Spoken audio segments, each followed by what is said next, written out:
과거에는 50을 넘어 60이 되어 가면 슬슬 인생을 돌아보며 정리해야 하는 시간을 보내는 경우가 대부분이었습니다.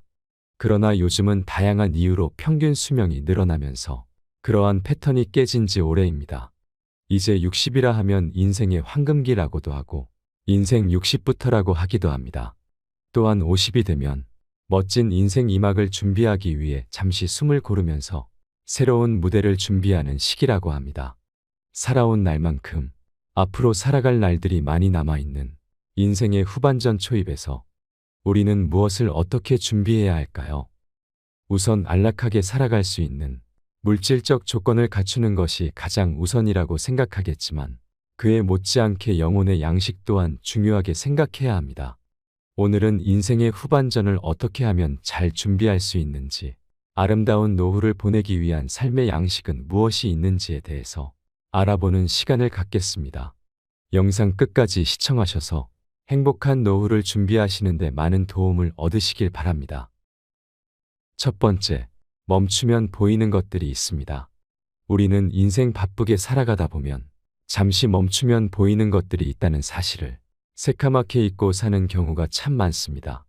바쁘게 걷다 보면 길가에 핀 민들레나 제비꽃의 아름다움을 발견하지 못하고 지나칩니다. 이런 것들은 너무 작아서 걸음을 멈추지 않고서는 결코 볼 수 없는 것들이죠. 우리 삶에도 민들레나 제비꽃처럼 작지만 소중한 것들이 있습니다.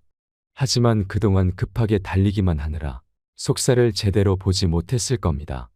인생 50쯤 살아보면 드디어 걸음을 멈추고 이제서야 눈을 들어 무엇이 내 삶에 중요한지 생각해보는 시간을 갖게 되는데요. 가족과 함께하는 소박한 시간이 세상 무엇과도 바꿀 수 없는 소중한 선물이라는 사실을 깨닫게 되는 것입니다. 두 번째, 채우기보다 비움을 선택해야 합니다. 인생의 전반기에는 대체로 채움을 지향합니다. 실적이나 성과, 재물, 명예를 채우려고 아등바등 애를 씁니다. 그러나 그러한 것들은 채우려고 하면 할수록 영혼의 허기는 더 크게 느껴지게 됩니다. 빼곡하게 채운다고 채웠는데 더 큰 공허감을 몰고 올 뿐인데요. 그러면 더 많은 것들을 채우고자 자신을 더욱 더 몰아세우게 되고 그럴수록 몸에 힘이 과하게 들어가고 힘든 삶을 살아가야 합니다. 그러니 우리는 이제 자신의 인생에 무언가 더 채우기보다 비우는 삶을 배우고 익혀야 할 때입니다. 세 번째는 멈추는 지혜를 배워야 합니다. 봄, 여름을 지나 가을에 접어들면 왕성하던 식물들에서 물이 빠지고 단풍이 들기 시작하듯 사람의 신체도 나이 50을 넘어서면 서서히 물이 빠지기 시작합니다. 그러니 이제는 마음만 앞세워 왕성한 시절처럼 행동하다가는 화를 당하기 쉽다는 걸 알아야 합니다. 사람마다 정도와 결이 조금씩 다르겠지만 대체로 인생의 후반기에는 삶의 무게중심을 공성보다는 수성에 두어야 합니다. 나이 들수록 욕심 앞에서 걸음을 멈추는 지혜가 필요합니다. 네 번째는 순리대로 살아야 합니다. 사람은 대체로 나이가 들면 젊을 때보다 부드러워진다고 하지요. 내가 무엇을 했기 때문이 아니라 세월이 그렇게 만든다는 겁니다. 바닷가 조약돌을 부드럽게 만드는 건 영겁의 세월 동안 밀려왔다 빠져나가는 파도입니다. 파도에 실려오는 세월의 힘이 조약돌을 부드럽게 만들듯 사람도 세월의 힘으로 유연해집니다. 인생 한 50쯤 살아보면 억지로 무언가 하려고 하면 할수록 힘만 들어갈 뿐 잘 되지 않는 일이 많다는 것을 깨닫게 됩니다. 그러면 그냥 순리에 맡기는 것이 가장 좋다는 걸 깨닫게 됩니다. 다섯 번째는 지식은 덜어내고 지혜를 더해야 합니다. 모래와 자갈, 큰 돌을 항아리에 골고루 담으려면 어떠한 순서대로 채워야 할까요? 정답부터 말하자면 큰 돌을 가장 먼저 넣고 다음에는 자갈을 넣고 마지막으로 모래를 채워 넣어야 합니다. 모래부터 넣는다면 어떻게 될까요? 모래로 꽉 채워진 항아리에는 빈틈이 없습니다. 그렇게 되면 자갈과 큰 돌을 넣을 수가 없습니다. 사람의 머리도 그렇습니다. 모래알 같은 자잘한 지식으로 가득 찬 머리에는 큰 지식을 담을 수 없습니다. 큰 지식이라 함은 바꿔 말하면 지혜라고 할 수 있습니다. 그러니 지식을 가득 넣으려고 하기보다 지혜를 채워야 하는데 그러기 위해 자잘한 지식부터 비워내야 합니다. 여섯 번째는 스스로 뿌리를 깊게 내려야 합니다. 우리는 지금까지 살아오면서 수없이 흔들리며 그것을 악착같이 견디며 살아왔습니다. 그토록 흔들릴 때 곧바로 툭툭 털고 일어나 가던 길을 다시 갔던 적도 있었고, 그 자리에 주저앉아 한참 동안 일어나지 못하고 힘들어 온 적도 많았을 것입니다. 그러나 그대로 포기해버릴 수는 없기에 다시 힘을 내며 여기까지 왔습니다. 인생의 중반기 많은 에너지와 시간을 투자해 추진해오던 일 하나가 실패로 돌아간 후 저는 삶의 뿌리가 통째로 뽑혀나가는 듯한 아픔을 경험했습니다. 한 일주일을 아무데도 나가지 않고 작은 방에서 나오지도 않고 자책만 하면서 지내다가 아주 친한 친구의 전화를 받고 집에서 가까운 사찰을 찾아갔는데, 그때 그 절에 계셨던 스님이 하신 말씀이 지금도 기억에 생생합니다. 자리에 앉자마자 스님이 제게 말씀하셨습니다. 앉은 자리가 튼튼하지 못합니다. 그 말씀을 듣고 돌아보니 정말 그랬습니다. 기반이 튼튼했더라면 이 난관을 어떻게든 헤쳐나갈 수 있었을 텐데, 돌아보니 도움을 청할 수 있는 사람이 아무도 없었습니다. 그 일이 있은 후 나는 나를 철저히 돌아볼 수 있는 시간을 충분히 가졌고, 인생에서 결정적인 위기가 닥쳤을 때 나를 지켜주는 사람은 다른 누구도 아닌 오직 나 자신밖에 없다는 인생의 진리를 몸과 마음에 깊이 새길 수 있었습니다. 7번째, 타인이 아닌 내 기준이 중요합니다. 내 삶의 주인은 나라는 아주 중요한 사실을 잊은 채 누구 덕분에, 누구 때문에 또는 어떤 일 때문에 나의 삶이 좌지우지 되어서는 안 됩니다. 그 무엇보다 소중한 것은 바로 자기 자신입니다.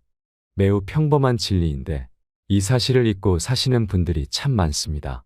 내가 아닌 타인의 기준으로 세상을 바라보면 내 삶의 주인은 내가 아닌 타인이 됩니다. 내 삶의 주인 자리를 남에게 내어주는 꼴이 되지요. 남이 볼 때 내가 어떤 사람인가만 중요하게 생각하며 안절부절 못하던 때가 많았을 것입니다. 남이 어떻게 보는 것은 그다지 중요한 것이 아니라 내 자신을 내가 볼 때 어떤 사람인지가 중요합니다. 8번째, 이것으로 충분하다. 우리는 현재 어떤 상황에 놓여 있든 상관없이 이것으로 충분하다, 고맙다는 마음을 내는 것이 좋습니다. 내 삶은 무엇이 문제인가? 왜 이렇게 안 풀릴까? 왜 이것밖에 없을까? 등등 부정적인 생각에 사로잡히면 다시 돌이키기 매우 어렵습니다. 혹시 그렇게 생각하시는 분들이 계시다면 아직 늦지 않았으니 꼭 마음을 돌이키시길 부탁드립니다. 결국 어떤 문제로 힘이 든다면 그것 자체가 문제인 것이 아니라 그 문제를 대하는 나의 마음의 문제일 수 있습니다. 지금이 좋다고 나중이 좋다는 보장도 없으며 지금이 나쁘다고 나중에도 나쁘다는 보장도 없습니다. 전화위복이라는 사자성어 다들 아실 겁니다. 제가 아주 좋아하는 사자성어 중에 하나인데요. 이것은 현재의 재앙이나 화가 나중에는 복이 되어 돌아온다는 아주 희망적이고 긍정적인 메시지입니다. 물질이 분명 우리 삶에 필요하고 중요하지만 물질보다는 정신이 사람을 더 결핍된 존재로 만든다는 사실을 알아야 합니다. 그리고 그것에서 벗어나는 길은 생각보다 아주 간단합니다. 앞서 소개한 대로 이것으로 충분하다고 되뇌이는 것입니다. 별거 아닌 말이고 간단한 말 같지만 실제로 말이 갖는 힘은 무척 세다는 것을 아실 필요가 있습니다. 9번째, 단순함의 진리가 숨어 있다. 우리가 행복이라고 하면 나와 멀리 있는 것만 같고 추상적이어서 손으로 잡을 수 없는 것이라고 치부해버리고 놓치고 사는 경우가 많습니다. 그래서 인생 그냥 살다 가는 거지 뭐 행복할 일이 있나 하며 체념하고 사시는 분들이 계실 겁니다. 그러나 행복은 분명 우리 곁에 늘 있다는 사실을 결코 잊어서는 안 됩니다. 또한 행복의 비결은 어렵고 복잡한 것도 아니라 매우 단순합니다. 우리가 무엇이든 복잡하게 생각하면 한없이 복잡하고 복잡한 것도 단순하게 생각하고자 하면 단순해질 수 있습니다. 생각하기 나름이다 라는 말이 있습니다. 정말 간결하고 진리에 가까운 말이라고 생각합니다. 단순하게 생각하는 습관을 들이면 지금까지 온갖 걱정과 고민과 불안을 몰고 왔던 다양한 문제들이 쉽게 해결될 수 있습니다. 무엇을 할까 결정하는 기술보다 무엇을 하지 않을까 결정하는 기술이 행복에 더 필요한 순간입니다. 이제는 이것저것 많은 것을 하려 하거나 이루려고 하거나 채우려고 하는 생각을 훌훌 털어버리고 중요한 것 한 가지에 집중하는 것이 삶을 단순하게 가볍게 행복하게 만드는 비결입니다. 단순하게 사는 것의 가장 큰 장점은 집중에 있습니다. 먹을 것, 입을 것, 신을 것, 사는 곳을 최대한 단순하게 줄이면 내가 정말 좋아하는 일에 더 집중할 수 있게 됩니다. 나에게 남은 에너지를 불필요한 것에 덜 쓰도록 주변을 정리하면 중요한 일에 사용할 수 있는 시간과 체력과 여력이 그만큼 더 많아집니다. 50년을 살아보니 49년이 후회더라 라는 말이 있습니다. 인생을 살면서 나는 후회되는 일이 하나도 없다고 말씀하시는 분은 아무도 없을 겁니다. 인생 전반기나 중반기에는 주변에 나보다 더 빠르게 치고 나가는 사람을 보며 부러워하고 시기하는 시기를 보낼 수도 있을 겁니다. 그러나 모든 것이 빠르면 빠를수록 좋은 것은 아닐 수 있습니다. 빠를수록 놓치는 것들도 많아지기 때문입니다. 인생은 속도보다 방향이라는 말을 저는 참 좋아합니다. 여러분은 각자 어떤 생각이 있으신가요? 우리 인생은 지금 살았다고 내일도 그러리라는 법은 없습니다. 남은 생이 얼마일지도 전혀 알 수 없습니다. 그렇기 때문에 오늘 눈을 떠 아침을 맞이하고 살아 숨쉬는 것만으로도 기적이고 선물이라는 것입니다. 남은 생이 길 수도 짧을 수도 있지만 여러분들 각자가 가진 멋진 방법을 찾아 남은 생을 아름답고 행복하게 건강하게 사셨으면 좋겠습니다. 마지막으로 도종환 시인의 아름다운 시 한 편을 읽어드리고 마치겠습니다. 흔들리지 않고 피는 꽃이 어디 있으랴. 이 세상 그 어떤 아름다운 꽃들도 다 흔들리면서 피었나니 흔들리면서 줄기를 곧게 세웠나니 흔들리지 않고 가는 사람이 어디 있으랴. 젖지 않고 피는 꽃이 어디 있으랴.